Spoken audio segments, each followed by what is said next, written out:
Hi YouTube, Josh Roof with Golden Ratio Content here. This brief collection of writing tips is called The Art and Science of Using Poetic Rhythm and Meter. To learn how to use rhythm in your writing, the best place to start is with the science of meter, which over time translates into an art form. Learning rhythm is like using the golden ratio in paintings like Leonardo da Vinci and other Renaissance writers did. It's also similar to learning to box or ground fight. When you learn any martial art, it starts rigidly and scientifically, as you learn each move step by step. Once it's muscle memory, however, it becomes an actual art. So keep that in mind as you learn how to use meter. It starts rigidly and with a scientific and almost mathematical approach, but once it becomes muscle memory, it undergoes metamorphosis, emerging as the art of rhythm. So let's go ahead and get into the scientific side of things. Here's some examples of meter. The first thing we're going to go over is the iamb. An iamb consists of an unstressed syllable followed by a stressed syllable. This is the most common form of meter and can have a bit of a bouncy feel to it. Here's an example from Shakespeare's Hamlet. To be or not to be? That is the question. Now, this is how the meter is stressed. To be or not to be? That is the question. Now, of course, that's not how we actually read it. We read it to be or not to be. That is the question. The next type of meter we'll talk about is Pyrrhic. A Pyrrhic is a foot with two unstressed syllables. This rhythmic pattern formed the basis of an identically named ancient Greek war dance, called, of course, Pyrrhic. Alfred Lord Tennyson used both Pyrrhic and spondee extensively.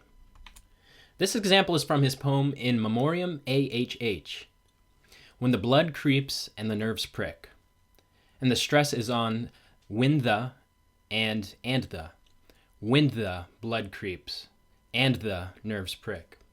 But of course we read it when the blood creeps and the nerves prick. Now, Tennyson and many other writers used Pyrrhic and spondee extensively again, but not everyone liked it. This is what Edgar Allan Poe had to say about Pyrrhic meter. The Pyrrhic is rightfully dismissed. Its existence in either ancient or modern rhythm is purely chimerical. I don't know what chimerical is, but it's purely chimerical. And the insisting on so perplexing a nonentity as a foot of two short syllables affords, perhaps, the best evidence of the gross irrationality and subservience to authority which characterizes our prosody, however you pronounce that word. Now, I believe the proper pronunciation for this next word is spondee. A spondee is a metrical foot consisting of two long syllables. The word comes from the Greek spondee, which means libation. A libation is a ritual pouring of a liquid as an offering to a god or spirit or in memory of those who have died. This line from Shakespeare's Troilus and Cressida has two spondees right at the beginning. Cry, cry, Troy burns, or else let Helen go. The emphasis is on those two spondees, cry, cry, Troy burns, or else let Helen go. Now our next form of meter is called trochee. A foot with a stressed syllable followed by an unstressed syllable is a trochee. Longfellow's The Song of Hiawatha contains the perfect example of trochee. Should you ask me, whence these stories? Whence these legends and traditions, with the odors of the forest, with the dew and damp of meadows? With the proper stress on those stressed syllables, it reads very awkwardly, but it goes something like this. Should you ask me, whence these stories? Whence these legends and traditions? With the odors of the forest, with the dew and damp of meadows. But of course we read it. Should you ask me whence these stories?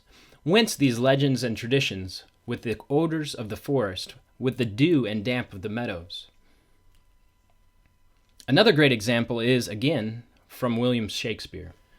Double, double, toil and trouble, fire burn and cauldron bubble. With the proper stress on those stressed syllables, we have double, double, toil and trouble, fire burn and cauldron bubble. Double double toil and trouble, fire burn, and cauldron bubble. Our next form of meter is called anapest. An anapest consists of 2 unstressed syllables followed by a stressed syllable. The following is from Byron's The Destruction of Sennacherib. The Assyrian came down like a wolf on the fold, and his cohorts were gleaming in purple and gold. And the sheen of their spears was like stars on the sea, when the blue wave rolls nightly on deep Galilee. This is what it sounds like when you put a stress on the stressed syllables.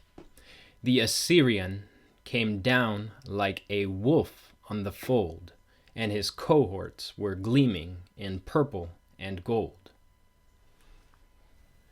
And the last type of meter that we're going to be working with is called the dactyl. A dactyl, kind of like pterodactyl without the ptera, consists of 1 stressed syllable followed by 2 unstressed syllables. This example is from Robert Browning's The Lost Leader. Just for a handful of silver he left us, just for a riband to stick in his coat. Just for a handful of silver he left us, just for a riband to stick in his coat. The last thought I'd like to leave with you is this. When you first start writing with meter, it'll feel a little bit unnatural. And many writers never learn the art of rhythm because they reject the scientific approach of meter.